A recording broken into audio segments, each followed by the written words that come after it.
মানে আমি কবি আল মাহমুদের কথা মনে পড়তেছে, উনি ওনার আত্মজীবনীতে লিখতেছে প্রেসিডেন্ট জিয়াউর রহমান ওনাকে প্রচন্ড শ্রদ্ধা করতেন, প্রচন্ড।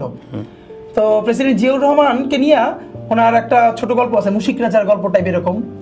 তো যারা ইন্টারে স্ট্যান্ড করলো তাদেরকে নিয়ে প্রেসিডেন্ট জিয়াউর রহমান একবার নৌকো মানে লঞ্চে করে এই ভ্রমণে গেছে, নৌ ভ্রমণে। তো ওইখানে উনি একমাত্র বললেন যে আমি চাই কবি আল মাহমুদ এটার সাথে থাকুক এবং উনি বাচ্চাদের সাথে সময় দিই। এরপরে তিনি তাদের সাথে থাকলেন, এসে গল্প লিখলেন।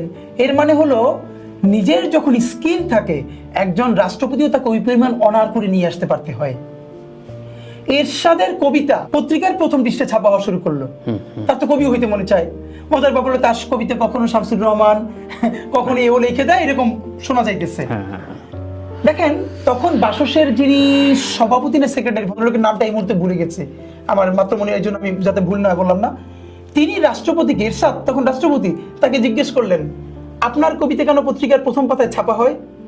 উনি বললেন আমি দেশের জন্য এত কষ্ট করি, আমার কবিতা, আচ্ছা ঠিক আছে আপনি যদি বলেন তাহলে আর প্রথম পাতায় ছাপা হবে না। তখন উনি বললেন আমার বলা না বলার প্রশ্ন না, পত্রিকায় তো কোনো কবির কবিতায় কোনোদিন প্রথম পাতায় ছাপা হয় না, ওটা তো সাহিত্য পাতায় ছাপা হয়। এরপর থেকে এরশাদের কবিতা পত্রিকার আর প্রথম পাতায় ছাপা হয় নাই, সাহিত্য পাতায় ছাপা হয়েছে। আর এই ভদ্রলোককে বান্দরবান পোস্টিং দিয়ে দেওয়া হয়েছে। কিন্তু আপনি ভাবেন এইটা তার মোরাল গার্ডস। আমেরিকায় প্রেসিডেন্ট যখন নির্বাচিত হন, তাকে যখন সাংবাদিকরা ইন্টারভিউ করেন শুধু বলেন মিস্টার প্রেসিডেন্ট, তার নামের আগে 16টা ডিজিগনেশন নাই।